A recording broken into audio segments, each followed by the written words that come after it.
Thank you. Hello, HRC.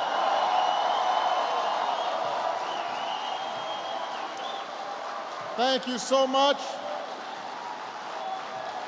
Thank you. Thank you very much. Thank you. Thank you so much. Thank you, everybody. Thank you. Please have a seat. Thank you. Thank you so much. It is great to be back.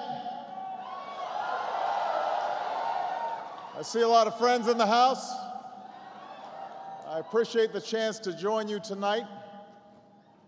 I also took a trip out to California last week where I held some productive bilateral talks with your leader, Lady Gaga.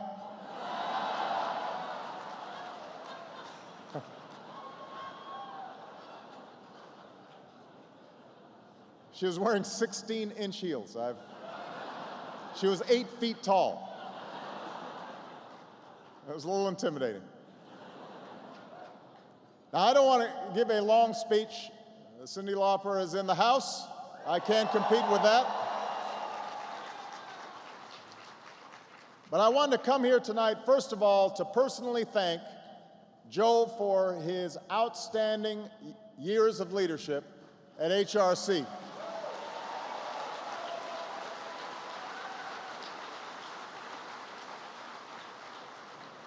What he has accomplished at the helm of this organization has been remarkable.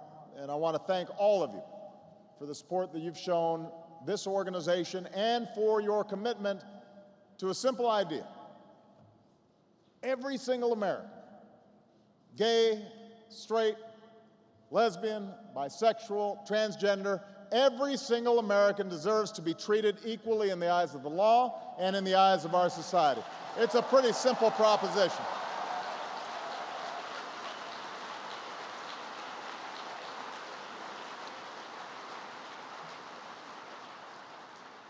Now, I don't have to tell you that we have a ways to go in that struggle. I don't have to tell you how many are still denied their basic rights, Americans who are still made to feel like second-class citizens, who have to live a lie to keep their jobs, or who are afraid to walk the street or down the hall at school. Many of you have devoted your lives to the cause of equality. So you know what we have to do. We've got more work ahead of us. But we can also be proud of the progress we've made these past 2.5 years. Think about it.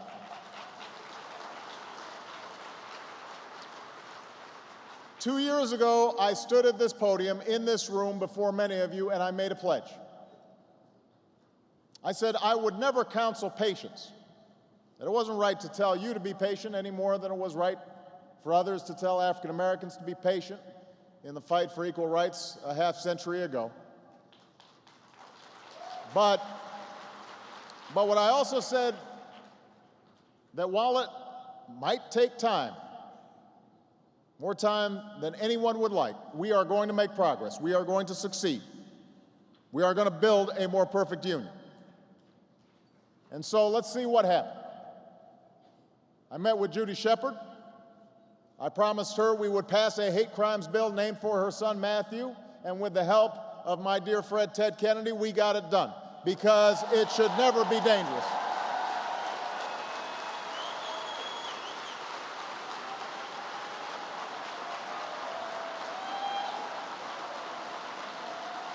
You should never have to look over your shoulder to be gay in the United States of America. That's why we got it done.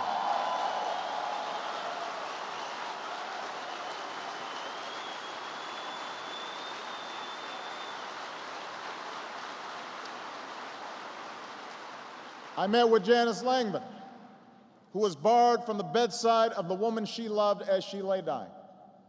And I told her that we were going to put a stop to this discrimination. And you know what? We got it done. I issued an order so that any hospital in America that accepts Medicare or Medicaid, and that means just about every hospital, has to treat gay partners just as they do straight partners, because nobody should have to produce a legal contract to hold the hand of the person that they love. We got that done.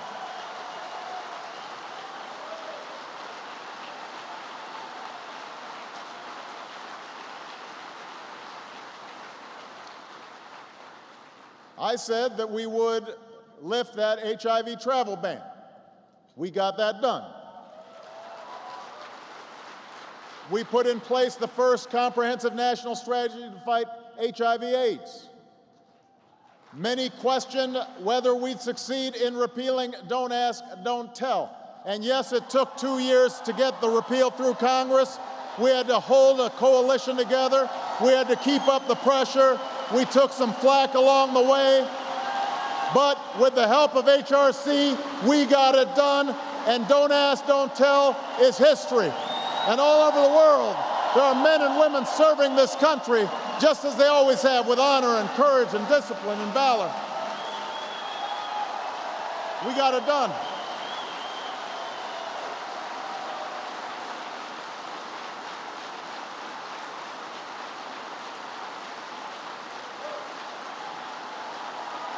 We got that done.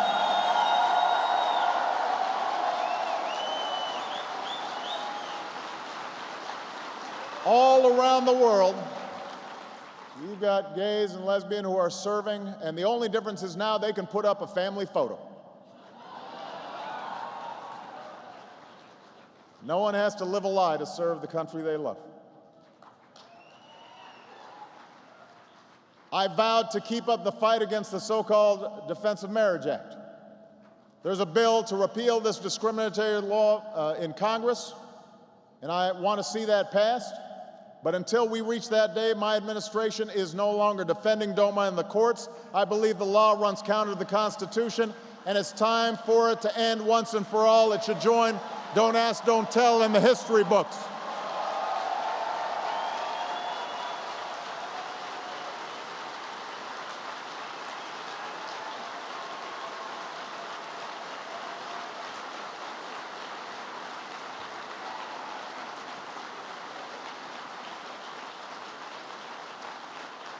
So yes, we have more work to do. And after so many years, even decades, of inaction, you've got every right to push against the slow pace of change. But make no mistake, I want people to feel encouraged here. We are making change. We're making real and lasting change. We can be proud of the progress we've already made. And I'm going to continue to fight alongside you. And I don't just mean in your role, by the way, as advocates for equality. You're also moms and dads who care about the schools your children go to. You're also students figuring out how to pay for college. You're also folks who are worried about the economy and whether or not your partner or husband or wife will be able to find a job. And you're Americans who want this country to succeed and prosper, and who are tired of the gridlock and the vicious partisanship and are sick of the Washington games. Those are your fights too, HRC.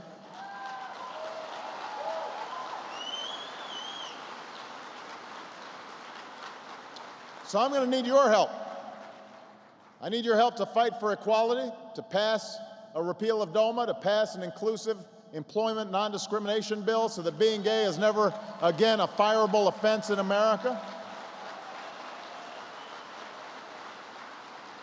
And I don't have to tell you, there are those who don't want to just stand in our way, but want to turn the clock back, who want to return to the days when gay people couldn't serve their country openly, who reject the progress that we've made, who, as we speak, are looking to enshrine discrimination into state laws and constitutions, efforts that we've got to work hard to oppose, because that's not what America should be about. We're not about restricting rights and restricting opportunity. We're about opening up rights and opening up opportunity and treating each other generously and with love and respect. And together we also have to keep sending a message to every young person in this country who might feel alone or afraid because they're gay or transgender, maybe getting picked on or pushed around because they're different. We've got to make sure they know that there are adults they can talk to, that they are never alone, that there is a whole world waiting for them filled with possibility. And that's why we held a summit at the White House on bullying. That's why we're going to continue to focus on this issue.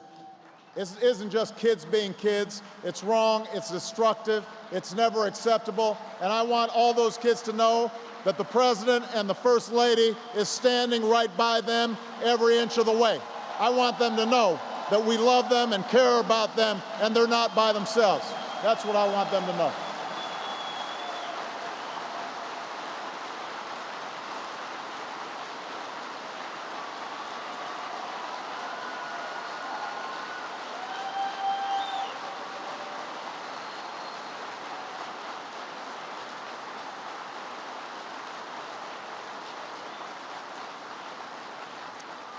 I also need your help in the broader fight to get this economy back on track. You may have heard I introduced a bill called the American Jobs Act. It's been almost 3 weeks since I sent it up to Congress. That's 3 weeks longer than it should have taken to pass this common sense bill. There's a bill filled with ideas that both parties have supported. Tax breaks for companies that hire veterans, road projects, school renovations, putting construction crews back to work, rebuilding America, tax cuts for middle-class families so they can make ends meet and spend a little more at local stores and restaurants that need the business. Now, you may have heard me say this a few times before. I'll say it again. Pass the bill. Enough gridlock, enough delay, enough politics. Pass this bill, put this country back to work. HRC, you know how Congress works.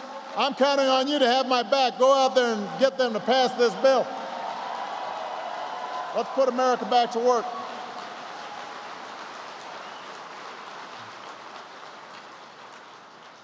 Now, ultimately, these debates we're having are about more than just politics. They're about more than the polls and the pundits and who's up and who's down. This is a contest of values. That's what's at stake here. This is a fundamental debate about who we are as a nation. We don't believe in a small America where we let our roads crumble, we let our schools fall apart, where we stand by while teachers are laid off and science labs are shut down and kids are dropping out. We believe in a big America, an America that invests in the future, that invests in schools and highways and research and technology, the things that have helped make our economy the envy of the world. We don't believe in a small America where we meet our fiscal responsibilities by abdicating every other responsibility we have and where we just divvy up the government as tax breaks for those who need them the least, and where we abandon the commitment we've made to seniors through Medicare and Social Security, and we say to somebody looking for work or a student who needs a college loan or a middle-class family with a child who's disabled that you're on your own. That's not who we are. We believe in a big America, an America where everybody's got a fair shot and everyone pays their fair share, an America where we value success and the idea that anyone can make it in this country, but also an America in which everyone does their part, including the wealthiest Americans, including the biggest corporations, to deal with the deficits that threaten our future.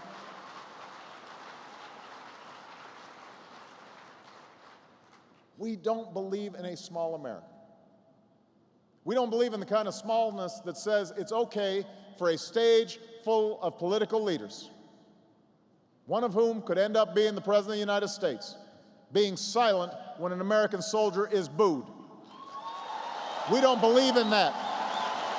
We don't believe in standing silent when that happens. We don't believe in them being silent cents. You want to be commander-in-chief? You can start by standing up for the men and women who wear the uniform of the United States, even when it's not politically convenient.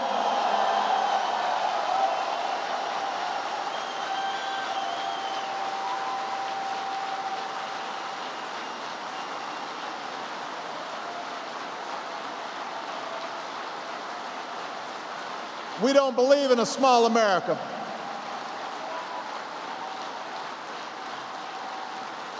We believe in a big America, a tolerant America, a just America, an equal America, that values the service of every patriot. We believe in America where we're all in it together, and we see the good in one another. And we live up to a creed that is as old as our founding, e pluribus unum, out of many one, and that includes everybody. That's what we believe. That's what we're going to be fighting for. I am confident that's what the American people believe in. I'm confident because of the changes we've achieved these past 2.5 years, the progress that some folks said was impossible. And I'm hopeful. I am hopeful. I'm fired up too. I am hopeful. I am hopeful. I am still hopeful because of a deeper shift that we're seeing. A transformation not only written into our laws, but woven into the fabric of our society. It's progress led not by Washington, but by ordinary citizens who are propelled not just by politics, but by love and friendship and a sense of mutual regard. It's playing out in legislatures like New York and courtrooms and in the ballot box, but it's also happening around water coolers and at the Thanksgiving table and on Facebook and Twitter and at PTA meetings and potluck dinners and church socials and VFW halls. It happens when a father realizes he doesn't just love his daughter, but also her wife. It happens when a soldier tells his unit that he's gay, and they tell him they knew it all along and they didn't care because he was the toughest guy in the unit. It happens when a video sparks a movement to let every single young person know they're not alone and things will get better. It happens when people look past their ultimately minor differences to see themselves in the hopes and struggles of their fellow human beings. That's where change is happening. And that's not just the story of the gay rights movement, that's the story of America. The slow, inexorable march towards a more perfect union. You are contributing to that story. And I'm confident we can continue to write another chapter together. Thank you very much, everybody. God bless you.